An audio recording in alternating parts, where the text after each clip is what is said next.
Alright, so it's time for another episode of AEW and WWE's latest news, but today it's pretty much all WWE news. And in today's stories, one of WWE's championships was just stolen today in Chicago. On top of that, a recently released WWE Superstar decided to just quit wrestling altogether. Ryback's mad at WhatCulture and he's telling his fans to report them. And also, I'm gonna go over two things that came out of Smackdown. Now let's get started with that no-good criminal, that thief that stole the championship today. So PW Insider just reported a few minutes ago that Walter's WWE UK Championship, as well as his passport, were stolen earlier today in Chicago, Illinois, after a smash and grab of the rental car. He had his items inside. I'm guessing it was all in one bag, and whoever stole it went ahead and just grabbed the bag and just ran away. And apparently this has been an ongoing thing because other wrestlers, independent wrestlers, are reporting that they've had also their cars or other cars get broken into in Logan Square in Chicago, where they're having Evolve 142 tonight. Now that sucks. When it comes to the title situation, I'm sure they can have him use a replica or something like that in the meanwhile, because I'm pretty sure Brock did that at some point. For some reason, had a replica instead of the actual title. I don't think it was stolen in that case, but as far as the passport, he's definitely going to have to report that stolen, so whoever stole it doesn't actually use it. And what's with people stealing championships recently? I mean, somebody stole the AEW championship like 2 months ago from Jericho. Now they found that, thankfully, and now the UK championship gets stolen shortly after. You know what? They should totally bring this up on TV. Have Walter actually show up without the championship, and then somehow backstage he finds somebody running around with his championship, somebody that they hire, and then just have Walter big boot him to the floor and grab his championship back. Get some laughs out of it. Actually, you know what? Turn this into a storyline and make R-Truth the one that stole the UK championship, except unknowingly.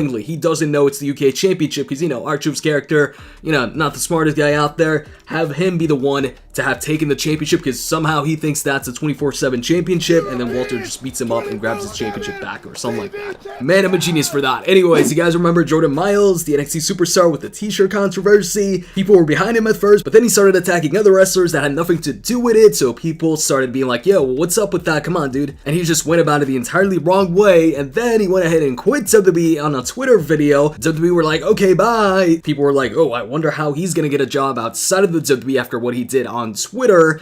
Well, today he goes ahead and tweets this out. I hate pro wrestling. I hate you, beep, fans that think you know it all. More importantly, I hate the snakes in this industry. None of y'all would ever or would never say anything about me to me. All of y'all can go screw yourselves. I'm canceling my shows and I'm quitting pro wrestling.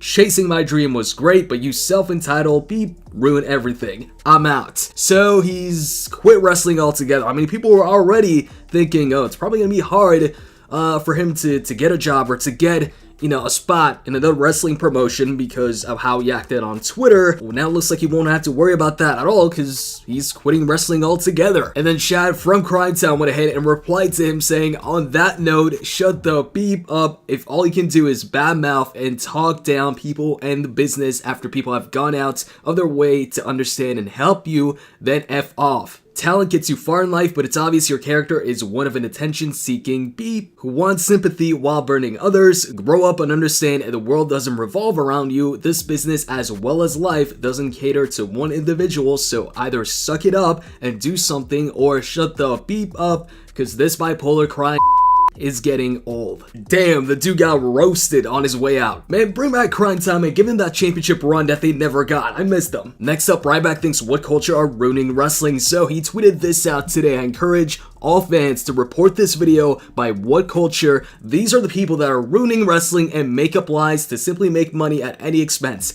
They have zero respect, and it's disheartening how they take their personal mark opinion and try to persuade others. On the other hand, Desert Eagle 814 is one of the best YouTube channels on YouTube. Go ahead and subscribe to him. Okay, maybe he didn't say that last part, but he's talking about this video, 10 WWE superstars who sabotage their own careers. Now basically, to sum this up, Ryback's in this video, WhatCulture places him at number 8, and they talk about how he thought highly of himself or thought he was better than he actually was. They mentioned that the Feed Me More chant they thought was more over than he actually was. But anyways, a lot of it seems to be their opinion or whoever made the video or is talking in the video's opinion. Me personally, I don't agree with telling his fans to go ahead and report the video because of that. I'd like to know what you guys think in the comment section on this one. But anyways, on to the Smackdown stuff. There's two things mainly that I want to talk about here. Bray Wyatt and the whole Miz thing, or Bray Wyatt, Miz, and the Daniel Bryan storyline.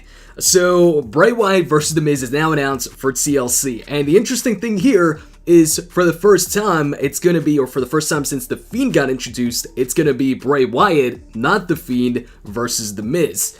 So this is interesting for a couple of reasons. Number one, finally, we saw a segment where Bray Wyatt attacked somebody as just Bray Wyatt and not The Fiend. Because to be honest with you guys, I was getting real tired. I thought it was real repetitive when The Fiend would just come out. It's the same thing every single time. He comes out, you get the music or whatever, and then he does the mandible claw, and that's it, and that's that. It was getting super repetitive and boring. And so to see Wyatt attack The Miz as Bray, not The Fiend, and without the mandible claw, that was so refreshing. Please, keep on doing that. Keep on changing things up. Don't just go ahead and have the mandible claw over and over again, because people are going to get tired of it, just like I'm already tired of that aspect. And as a result of that, we've also got something else fresh, and that's Bray Wyatt taking on The Miz at TLC as Bray Wyatt, not The Fiend. So I think that's definitely got the attention of people, because we want to see how it's gonna work. Like, how is he gonna wrestle? What's he gonna wear? Is he gonna come out to The Fiend's theme song? Is he gonna come out to the Firefly theme song? Is he gonna come out to his old theme song? A lot of questions there. But also another question is, actually two questions. Why is it a non-title match? And number two, why is it a normal match? At least as of right now, it's listed as a non-title match, just a regular match, and it's listed as just a normal match, not a ladder match, not a tables match, not a TLC match, not even a chairs match, which is my least favorite out of the TLC matches, but still would be better than a normal one. And the match that's actually getting the TLC stipulation at the pay-per-view, at least one of them, is King Corbin versus Roman Reigns. Why? I feel like this sort of stuff happens so often with TLC. Like last year, they had Dean Ambrose versus Seth Rollins for the Intercontinental Championship at TLC, yet a match like Elias versus Bobby Lashley got the ladder match. They didn't get a ladder match. And Braun Strowman versus Baron Corbin, that ended up being a TLC match, while Ambrose and Seth Rollins just fought in a regular match. Now, of course, things could change, but it looks like Roman Reigns versus Corbin as a TLC match, that's not changing, and since really there's no championship on the line in that match, it's probably going to be one of those TLC matches where you win via pinfall, which in that case I feel it makes it more like an Extreme Rules match or no holds barred match than a TLC match. But anyways, another interesting aspect of the Bray and Miz story is what's going to happen with Bryan now. What's currently going on with Bryan? And a reason why it's Bray Wyatt versus The Miz and not The Fiend versus The Miz is because Bray said on SmackDown that him, aka The Fiend, is busy or is with Daniel Bryan. So what's going on there? I think there's a couple possibilities. Either A, because he mentioned the family and he showed a video of Luke Harper, Eric Rowan, and Daniel Bryan, you know, from that time where Daniel Bryan joined the Wyatt family. Is he trying to recruit Daniel Bryan? Is Bryan gonna be with Bray Wyatt? Or is Bryan going to break out from wherever he's at and he's going to face off against The Fiend either at TLC, so he pulls double duty, or he takes him on at the Rumble? I'm thinking the Rumble. I'm hoping for the Rumble. I mean, Bray himself on SmackDown said he doesn't think Bryan's going to be able to play with him at TLC. So that's definitely an interesting story, and I'm liking this. I think this is the most interesting story yet for The Fiend because of how they vary things up now. It's not just him coming out every week and hitting the mandible claw on Seth Rollins or Daniel Bryan or whatever. They've come up with an interesting story where I don't know what's going to happen next, and I want to see what happens next. When's Daniel Bryan going to show up? Does The Miz actually have a chance now that Bray is not The Fiend? Is Bray going to be a lot easier to beat than The Fiend character? Not no selling moves and such?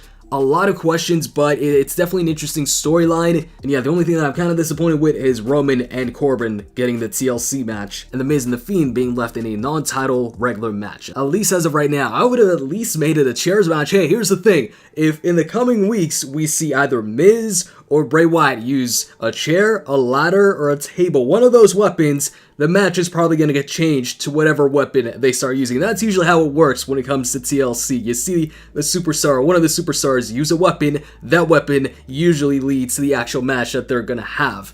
So hopefully that happens. And man, I'd love it if Daniel Bryan came back with a new look, maybe the short hair look from like 2014 or something like that, to a huge pop, to attack Bray Wyatt after his match with The Miz, or maybe the SmackDown after, or something like that. Something that leads to a championship match between the two at the Rumble. I'd be fine with a rematch with the two. So, I just thought I'd share my thoughts on SmackDown. I feel like the TLC matches should just be saved for the bigger matches, the bigger feuds, the more interesting feuds. Corbin and Roman Reigns to me is just not interesting at all. But in the comment section, let me know what you think. And as always, if you enjoyed the video, click the like button down below. And with that said, I'm out. See ya.